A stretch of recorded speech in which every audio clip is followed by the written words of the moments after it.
everybody. Welcome to Let's Talk About the Deep Stuff. I'm your host, Sean Kneese. Today, I wanted to talk about getting over the need to be liked, or like getting over the fear of being disliked, which is something I still am working with, but I'm getting better at. And like I said in previous episodes, this isn't me being some kind of self-help guru and acting like I'm the enlightened ones who learned this and that. Like, I'm still very much on my own learning journey too. And when I talk about these are things I'm still kind of working out myself.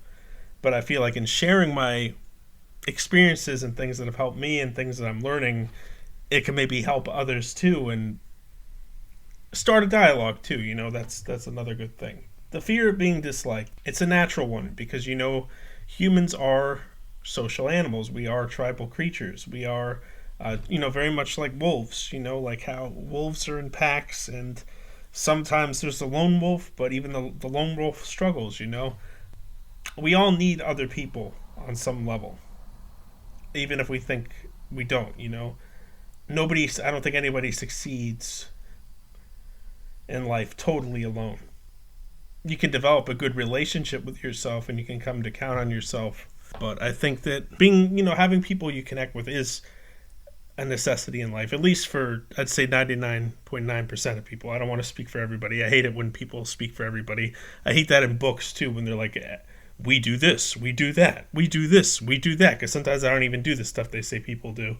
But there's a balance, You got to stay true to yourself and express your truth and do what you feel is right. And in doing that, some people are not going to like you. If everybody likes you, you're just hiding who you are and just trying to please everybody, and that's not even achievable. There's no way everybody would ever like you, But that doesn't mean don't be considerate of others. That doesn't mean be a bad person to other people. That means just live your truth. And it'll resonate with some people and it won't with others.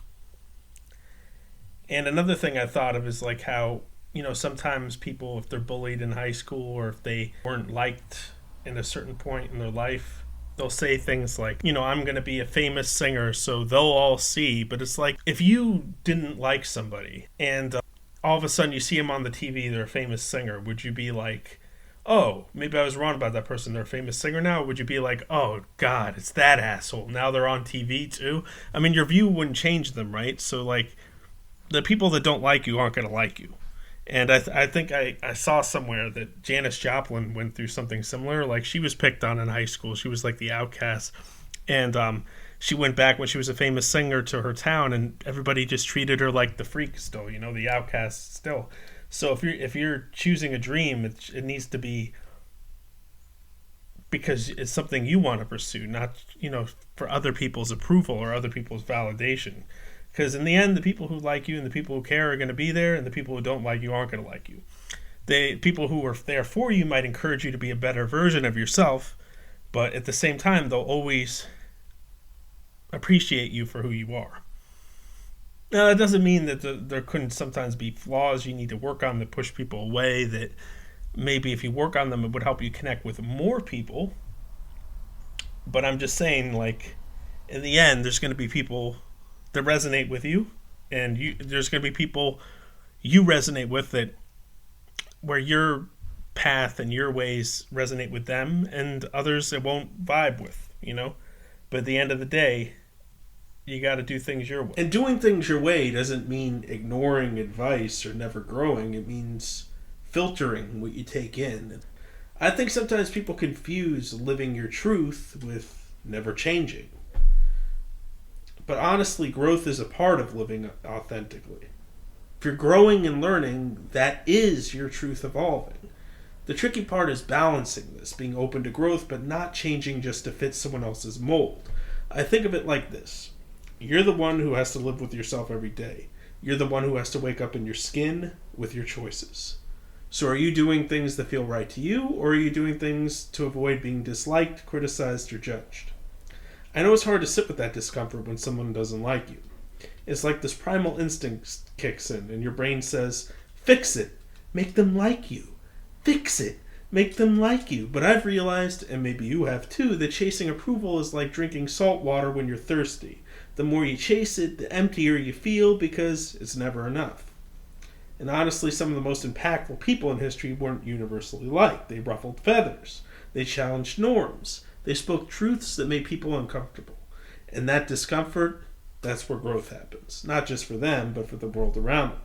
So here's what I'm learning to do. Instead of asking, do they like me? I ask, am I proud of how I showed up?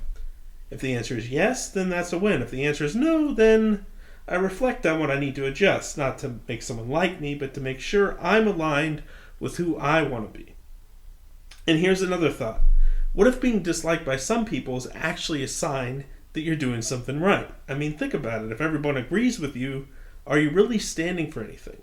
Are you really being yourself? I'm still working on this. I'm not here to pretend I've got it all figured out. There are days when I still catch myself overthinking something I said or wondering if I should have done something differently to make someone like me more. But those moments are becoming fewer. And when they happen, I remind myself I'm not for everyone. And that's okay. So to anyone listening who struggles with this too, I want to ask, what would your life look like if you stopped worrying about being liked? If you fully leaned into your truth, even if it meant some people didn't vibe with you? It's a scary thought, but it's also kind of freeing, right?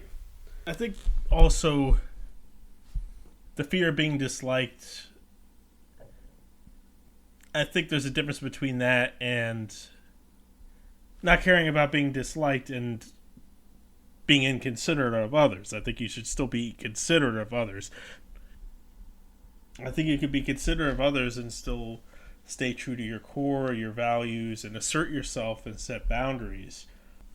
Recently I was listening to the audiobook by Dr. Gabor Mate called The Myth of Normal. And that's fitting to this because what he was talking about is like how trauma conditions us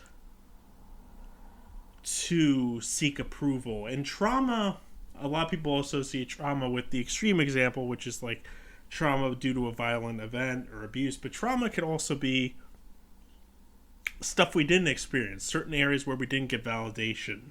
What were some, maybe some experiences in your childhood that you wish you had, maybe that you wish you had certain validations about certain parts of yourself that you didn't get, or maybe you feel like you missed out on experiences that other people during that time, like in the younger time, missed out on. And your trauma is the fact that you know, sometimes trauma could be what you didn't have, or the validation you didn't have, or the connection you didn't have. Like, if you didn't have a strong, like, role model, or if you didn't, or it could also be like a more minor thing, like, if somebody was bullied when they were younger, or if somebody, had a moment that like really embarrassed them, like they might not want to experience that again. So like trauma doesn't necessarily mean, like in its extreme, it's abuse and it's violence, but it can also mean, it doesn't necessarily have to mean that, because there's, just so you can be aware of that too, like the more minor things that might not be as obvious that can shape your conditioning and how you respond to others. And just to give a bit of my experience, when I was younger, I didn't exactly develop as fast as a lot of my peers. Some of that might have been because I had a traumatic birth. I actually almost died at birth. But whatever, I was diagnosed with all these different things. ADHD. It used to be called Asperger's syndrome. Now it's called autism spectrum disorder. But I don't really know I think that might have been a misdiagnosis, because I have maybe certain things that fall in that realm, but I know I'm neurodivergent, like, because that can encompass a wide range. But this I've been diagnosed with different things, also OCD. But I try not to pay too much attention to the labels anymore. But anyway, because of that, I sometimes used to draw negative attention to myself, and I would sometimes be singled out for bullying because people thought, this guy's a little strange, he's an easy target to just pick on, blah, blah, blah. And I think later on, like some of my not wanting to speak my mind or wanting to kind of walk on eggshells and not say anything too controversial, which is held me back in some of the pursuits I have, as a podcaster, as an actor, just as a creative in general. You gotta be prepared for people to give you harsh criticism and say harsh things. I think it's just I've been getting beyond that, but I think a lot of that was just not wanting to be that person anymore, not wanting to think that I'm still that person I was when I was younger and that I'm somebody different now. And I know that that's like a mild experience compared to like somebody who went through like something horrific and has trauma because of that. And I know people who've done like incredible things, but like who've been through like horrible things. But I'm just saying, like, that was something about myself I had to understand, not judge, so I could get beyond it. Now, you can't necessarily control what thought comes in your head, and you can't necessarily control, but as like Dr. Gabor Mate was talking about trauma in this book, which I recommend, the Myth of Normal. He was talking about some like an experience that happened when he was younger. I know he was a Holocaust survivor and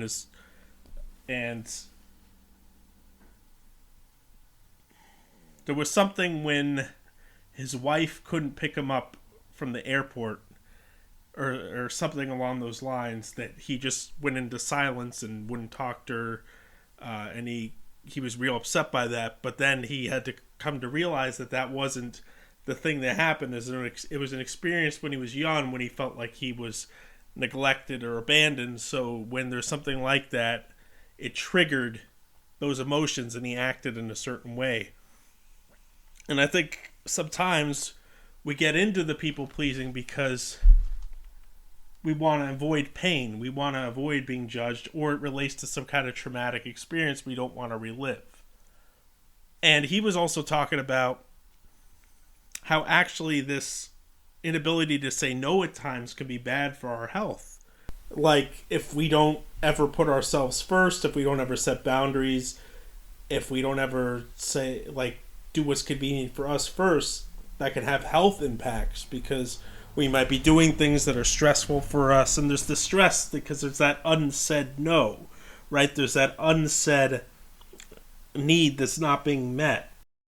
I'll just give a goofy example because just to add a little levity, your friend wants to watch Garfield for like the 500th time. They come over and they want to watch Garfield again, the orange cat, and then you're just like, okay, I guess we could watch Garfield again, but it's like inside you, it's just like gnawing at you, like, why do I gotta watch Garfield for like the 500th time? I mean, he's a nice big orange cat, but I don't want to watch him every fucking time we hang out. We gotta watch Garfield. That's not the same as somebody asking you to consistently do something you're not comfortable with, or not respecting your boundaries. But either way, mental health and physical health are very connected. More connected than we always realize. And that's not good for your mental health to keep things in. That's not good for your mental health to not say no when you need to say no. Or, I guess even in other cases, not say yes when you need to say yes. Not assert yourself and take an opportunity because of a people-pleasing mindset, So it's a challenge learning to recognize when we're falling into that pattern and catching ourselves before it goes too far. Because sometimes it's not as obvious as watching Garfield for the 500th time. Sometimes it's saying yes to extra work when we're already overwhelmed. Sometimes it's staying silent when someone crosses a boundary. Sometimes it's agreeing to plans we don't have the energy for, just because we don't want to disappoint someone. And over time, these small sacrifices add up. The stress of constantly overriding your own needs doesn't just stay in our minds, it embeds itself in our bodies. Chronic stress, tension, even autoimmune disorders there's evidence that long-term emotional suppression can manifest physically. So it's not just about avoiding discomfort in the moment, it's about protecting our long-term well-being. But breaking that habit takes work. It takes being uncomfortable. It takes sitting with the guilt that might come up when you finally say no and realizing that guilt isn't a sign you're doing something wrong, it's a sign that you're doing something new. That you're unlearning patterns that no longer serve you. And at the end of the day, people who truly care about you, who actually respect you, won't disappear just because you start setting boundaries. If someone only sticks around because you're constantly accommodating them, that's not a real connection. Real relationships, whether friendships, family, or anything else, shouldn't require you to erase yourself. So if saying no feels hard, start small. Say no to Garfield first, then work your way up. People-pleasing is a deeply ingrained behavior that can have significant impacts on mental health, relationships, and personal fulfillment, as we've been discussing. While the desire to be liked and accepted is natural, chronic people-pleasing often leads to self-neglect, resentment, and burnout. The key to overcoming this pattern lies in understanding its roots, like we discussed, recognizing its manifestations, and implementing strategies to cultivate self-worth and assertiveness. So one of the most notable traits of people-pleasing, and we've discussed this, but I'm trying to... Sometimes a little repetition is good just to reinforce a point, but it's difficulty in setting boundaries. Saying no often feels impossible, leading to an overload of commitments and eventual exhaustion. This inability to decline requests stems from a deep-seated fear of rejection or disappointing others. Additionally, excessive apologizing becomes a habitual response, even in situations where no fault exists. This behavior reinforces the idea that one must always maintain harmony, even at a personal expense. Submissive tendencies are also common among people pleasers. They frequently suppress their own opinions and desires to align with others, leading to a gradual erosion of personal identity. When one's sense of self becomes defined by external validation, a cycle of self-doubt and insecurity takes hold. Seeking approval becomes a primary motivation, seeking an ongoing dependency on the reassurance of others. People-pleasing tendencies often originate from childhood experiences. Individuals raised in environments where love was conditional, based on achievements or compliance, may develop a habit of prioritizing others' expectations over their own needs. Similarly, children with emotionally unavailable or critical parents may learn to suppress their own desires to gain approval and avoid conflict. Cultural and societal influences further reinforce these tendencies, particularly in communities that emphasize selflessness and agreeableness. Many are taught that prioritizing personal well-being is selfish, leading to guilt when attempting to establish boundaries. In reality, maintaining healthy boundaries is essential for sustaining genuine and fulfilling relationships. While people pleasers aim to create harmony, the reality is often the opposite. Constantly accommodating others leads to increased stress, anxiety, and eventual emotional exhaustion. The pressure to meet expectations and avoid conflict can manifest physically through chronic fatigue, headaches, and digestive issues. In relationships, excessive people-pleasing fosters codependency, where one partner relies on the other's validation while the other grows accustomed to being prioritized. This imbalance can prevent authentic emotional connections and hinder personal growth. Over time, the suppression of personal needs and emotions results in frustration, resentment, and a diminished sense of self-worth. So overcoming people-pleasing requires intentional effort, but the transformation is entirely possible. This journey begins with self-awareness, identifying patterns and understanding the underlying fears driving these behaviors. Keeping a journal to track instances of people-pleasing can provide valuable insights and help recognize emotional triggers. Setting boundaries. As we discussed, learning to say no is an essential skill. It may feel uncomfortable initially, but recognizing that declining a request does not equate to rejection is crucial. And rejection isn't the worst thing in the world either. It's something you need to learn. It's something I'm learning too. But when I say you, I'm including myself too. But small steps such as pausing before immediately agreeing to something can help build confidence in boundary setting. So practicing assertiveness, communicating needs and opinions respectfully and confidently is key to breaking the cycle of excessive accommodation. Assertiveness does not mean aggression. Rather, it involves expressing thoughts and preferences while respecting others. That's the middle ground I've always been trying to find, because I've had times where I blow up, and I've had times where I don't say what I think and I'm too passive. And that middle ground is something I'm trying to navigate more. And I'm learning to navigate more. Especially with the older I get to, the more laid back I become about things. And the more I know myself. So building self-esteem is another key thing that's important to this. Shifting self-worth from external validation to internal confidence is fundamental. Engaging in activities that foster a sense of personal fulfillment rather than seeking approval helps reinforce self-identity. Challenging negative self-talk and practicing self-compassion can aid in this transformation. Also, seeking professional support. Therapy can be beneficial in uncovering deep-seated fears and addressing past trauma that contributes to people-pleasing tendencies. A professional can guide individuals in developing healthier coping mechanisms and strategies for establishing balanced relationships. And you can work out these things yourself, but I think a good therapist, because there's a lot of quacks out there, but a good therapist can help you understand the root of these things. And sometimes it's things you don't even remember or think of that, or the reasons you've gotten certain patterns.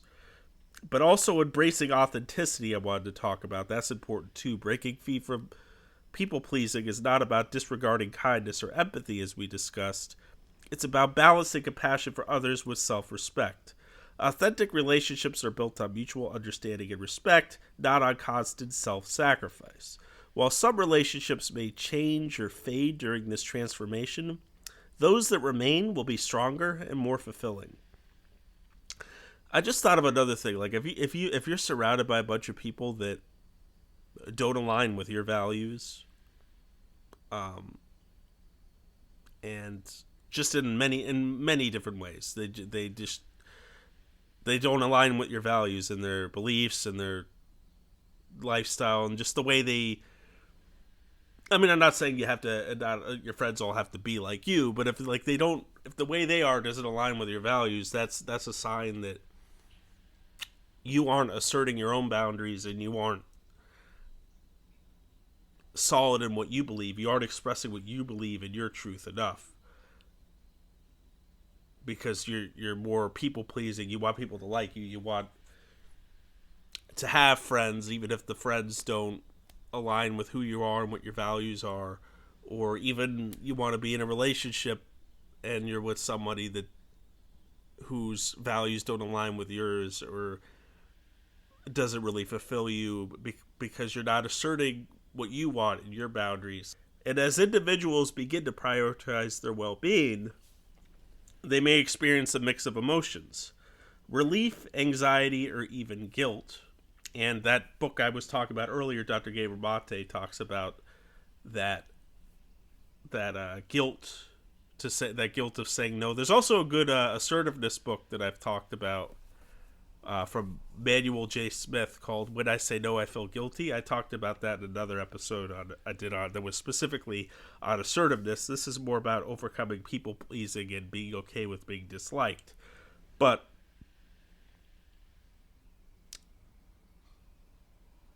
with time and practice, the discomfort will lessen, making room for a more fulfilling and authentic existence. True self-worth comes from within, and embracing one's genuine self ultimately leads to deeper connections and a more satisfying life.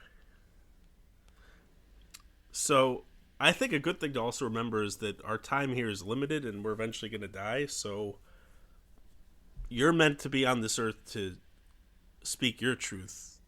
And whatever discomfort comes from what other people think when you speak your truth won't compare to the regret you'll feel on your deathbed when you realize you didn't live a life true to yourself.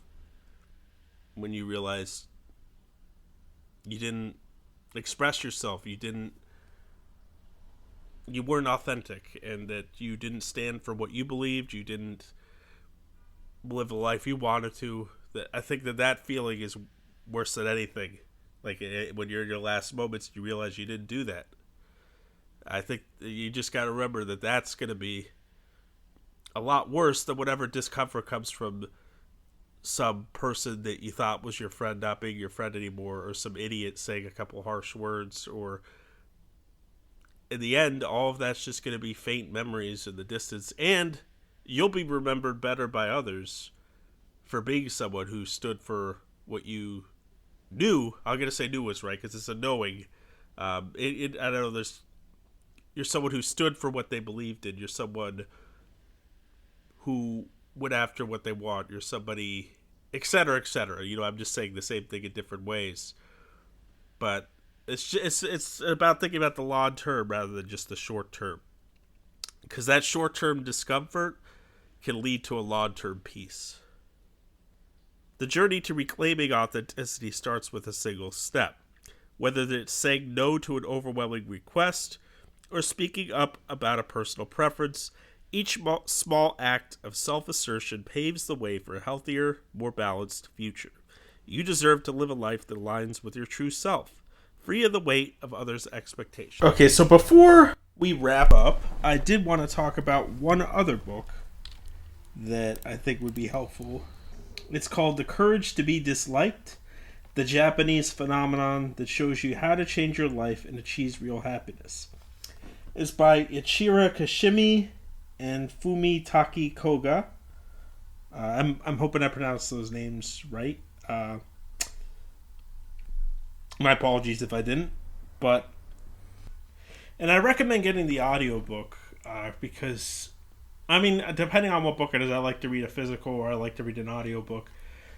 But I think this is good for the audiobook because it has a couple of people reading different lines of the book. It has a British guy being like the teacher, and then it has this younger voice being like the guy who's asking him the questions about life, and he's telling him it makes for an entertaining presentation of it. But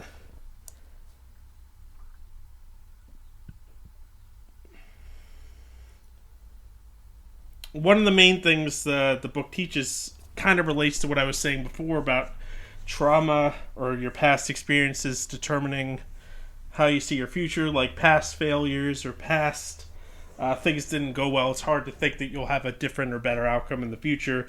So one of the main points is it's dangerous to believe that your past determines your future. Also, if you focus on what's wrong with you, you might be looking for reasons to hate yourself on purpose.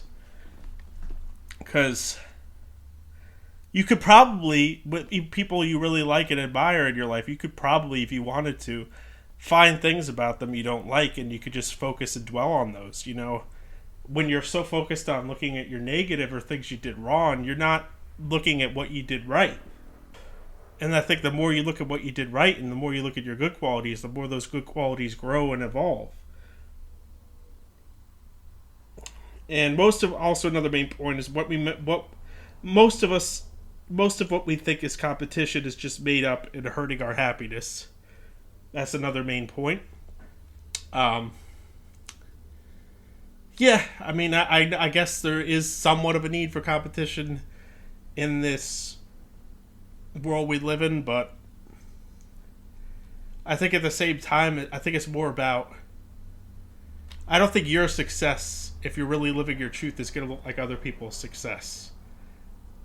And sometimes success to you isn't what other people view as success. Like what makes you truly happy and fulfilled might not be the typical society view of what success is, you know?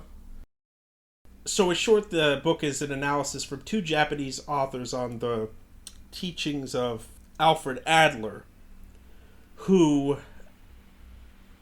said that happiness is in the hands of each individual and not dependent on external validation or past traumas. And the reason why I think this philosophy isn't as common, like people don't live by this as commonly, is because, you know, in psychology, it's more dominated by like Sigmund Freud, who always focused on how trauma shapes us, how our childhood shapes us. But Adler was more about how we don't need to be like that. We can change. And that's the main point the book talks about. So here's a quote from the book from Ichiro Kashimi. It says, "The courage to be happy also includes the courage to be disliked. When you have gained that courage, your interpersonal relationships will all at once change into things of lightness."